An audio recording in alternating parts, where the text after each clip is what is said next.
스튜디오에 이인철 참 좋은 경제연구소장 나와 계십니다. 자, 어서 오십시오. 자, 트럼프 대통령이 예고한 대로 개별 품목에 관세를 부과하기 시작했습니다. 자, 그런데 철강과 알루미늄이 첫 대상인 이유가 있습니까? 그렇습니다. 한마디로 미국 제조업을 부활시키고 그리고 예. 이제 무역 불균형을 해소하기 위해서 예. 지금 철강과 알루미늄에 대한 관세를 10일 발표하겠다라는 겁니다. 관세폭도 큽니다. 모든 수입품에 대해서 25%의 관세를 부과하겠다라는 건데요. 네. 미국은 이제 국가 안보를 이유로 무역확장법 232조를 적용하고 있습니다. 예. 그래서 특정 수입품에 대해서 규제를 강화할 수 있는데 말씀하셨던 것처럼 첫 타겟으로 철강과 알루미늄 이걸 대상으로 했다라는 점에서 자국의 철강 산업을 보호하면서 그리고 제조업 부활을 꾀하겠다. US 스틸이라는 조치입니다. 자, 그럼 이번 조치로 가장 피해를 보는 나라는 어디입니까? 수출을 많이 하는 나라가 피해를 보겠네요. 맞습니다. 미국에. 지금 보시는 것처럼 지난해 대미 철강 수출 국가를 좀 따져보게 되면 캐나다, 브라질, 멕시코, 한국이 들어갑니다. 4위네요. 그렇습니다. 캐나다는 이제 철강 수출의 88%를 미국에 의존하고 있죠. 멕시코도 비슷하고요. 브라질은 2위 철강 수출국입니다. 우리나라의 대미 철강 수출 비중은 13% 남짓입니다. 그러나 강관의 경우에는 절반 이상을 지금 미국으로 수출하고 있는 상황입니다. 일본도 사실은 일본 제철이 미국의 US3를 인수를 시도했습니다만 이번에 인수는 하지 않는다. 대신에 투자는 해라라는 이제 허락을 받았지만 일본도 수출이 많아 타격이 예상이 됩니다. 자, 그러면 이게 처음이 아닙니다. 2018년 트럼프 1기 때도 이 두 품목에 대해서 관세를 부과하겠다고 밝혔습니다. 맞습니다. 그런데 우리가 이걸 슬기롭게 해결을 했는데 어떻게 해결을 했습니까? 당시에도 이제 철강에 대해서는 25%를 알루미늄에 대해서는 10%입니다. 관세를 이원화했는데요. 당시 협상을 통해서 한국산 철강 제품은 직전 3년 평균 수출 물량의 70%까지는 무관세로 수출할 수 있도록 했고요. 이를 초과하게 되면 관세가 부과가 됐습니다. 쿼터제를 적용을 한 거네요. 맞습니다. 이를 통해서 한국은 사실상 수출 물량을 줄이는 대신에 이제 무관세 혜택을 이제 받아왔는데요. 그런데 이번에는 철강, 알루미늄 모두 추가로 25%를 부과하겠다라고 했는데 자, 그러면 기존에 받았던 쿼터제가 유지가 될까? 이것도 미지수입니다. 불확실성이 더해지다 보니 국내 증시에서 오늘 포스코와 같은 철강주의 주가는 52주 신저가까지 떨어졌습니다.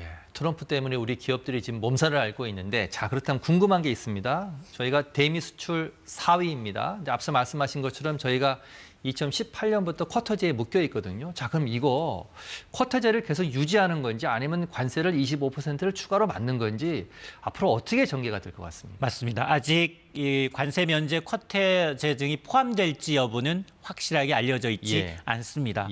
말씀하셨던 것처럼 우리가 이제 대미 철강 수출 4위국이고 2018년부터 쿼터제를 적용받아서 관세를 피해왔습니다만 이번 추가 관세 조치로 인해서 우리가 이제 베스트 시나리오는 기존의 쿼터제를 그대로 유지해줬으면 조금 손해를 보더라도 쿼터제가 좀 축소되더라도 그래도 견딜만하다. 관세 없이. 맞습니다. 관세가 없는 물량이 있기 때문에. 그런데 최악의 시나리오는 기존에 우리가 얻어놨던 쿼터제가 무력화된다면 우리 기업들은 선택의 여지가 없습니다. 한국 철강 업체들은 미국과 직접 협상을 통해서 다시 한번 관세 면제 조치를 해야 되는데 협상이라는 게 기후엔 테이크입니다. 그러면 반드시 현지 생산을 더 늘려라라는 압박을 받을 수가 있는데 트럼프의 성향상 먼저 관세를 세게 때리고 그 이후에 협상을 통해서 쿼터제라든가 아니면은 면세 물량을 조율하는 방식으로 협상을 해왔다라는 점을 감안하게 되면 쿼터제 카드는 나중에 나올 가능성이 높습니다. 우리가 지금 볼모로 잡혀 있는 것 같은데 그래서 국내 기업들, 현대제철과 포스코 같은 기업들은 미국에서 생산을 늘리는 방안을 지금 검토하고 있습니다. 이게 바로 트럼프 대통령이 원하는 거죠? 맞습니다. 일본의 이시바 총리가 트럼프와의 협상의 모범 정답을 알려줬어요. 아부의 정석을, 아부를 예술의 경지로 끌어올렸다라고 했는데 관세 폭탄이라고 읽고 청구서로 받아들여졌습니다. 지난해 일본이 대미 무역 흑자가 100조 원인데 무려 1조 달러, 1,460조 원 14배의 투자를 확대하겠다라고 예. 얘기를 했고요. 예. 특히나 미국산 LNG를 대량으로 구매를 약속하면서 경제 부분에 있어서는 미국이 실리를 얻었고 예. 그리고 안보 부분에서는 일본이 챙겼는데 트럼프의 의도가 이겁니다. 지금까지 미국을 상대로 많은 이득을 챙긴 국가들의 경우에는 예. 세계 최대 시장, 미국에서 장사하기 위해서는 앞으로 미국에다 공장 짓고 미국인 채용해서 제품을 만들라라는 겁니다. 예. 그나마 바이든 행정부는 미국에다 공장 지면 보조금을 지급했지만 예. 트럼프 행정부는 보조금 필요 없다. 보조금도 약속하지 않고 있는 맞습니다. 상황이죠. 수입산에 대해서 높은 관세를 부과하게 되면 예. 자연스럽게 미국에다 공장을 지을 수밖에 없다는 논리이기 때문에 예. 한마디로 손 안 대고 코 풀겠다라는 겁니다. 예. 자, 지금 한미 간의 상호 관세 부과가 과연 될지 이게 지금 굉장히 궁금한데 우리가 미국과는 FTA 협상을 맺고 있어서 거의 무관세입니다. 전 품목의 약 한 98% 정도가요. 네. 자, 그러면 이 약속을 그대로 지킬지 트럼프 대통령이 아니면 FTA 재협상을 요구할지 이게 관심사거든요. 맞습니다. 어떻게 보십니까? 1기 때도 예. 미국의 의도대로 한미 FTA는 재협상에 나섰고요. 예. 미국의 의도가 먹혔습니다. 예. 상호 관세라는 건 상대국이 어떻게 나오느냐에 따라서 관세율을 차등 적용하겠다. 예. 케이스 바이 케이스입니다. 한마디로 트럼프 마음대로 조율할 수 있다라는 얘기인데요. 근데 트럼프 대통령은 입에 달고 있는 게 미국과 자유무역 협정 체결하고도 예. 이거 공평하지가 않다. 늘 미국이 손해를 보고 있다. 적자 보고 있다. 적자 보고 있다. 예. 이걸 바로잡겠다라는 겁니다. 그러다 보니 트럼프 행정부는 한미 FTA 재협상뿐만이 아니라 비관세 장벽을 개편하면서 압박할 가능성이 상당히 높아졌습니다. 예. 특히 지금 미국의 적자의 70%가 자동차입니다. 자동차. 다음은 자동차 그리고 배터리, 반도체와 같은 핵심 산업으로 이제 추가 양보를 요구할 가능성이 커 보이고요. 예. 또 비관세 장벽이라고 해서 이른바 이제 기술 규제라든가 환경, 노동 기준 강화와 같은 이 서비스업, 지적재산권과 같은 걸 통해서 한국 기업을 압박할 가능성이 높습니다.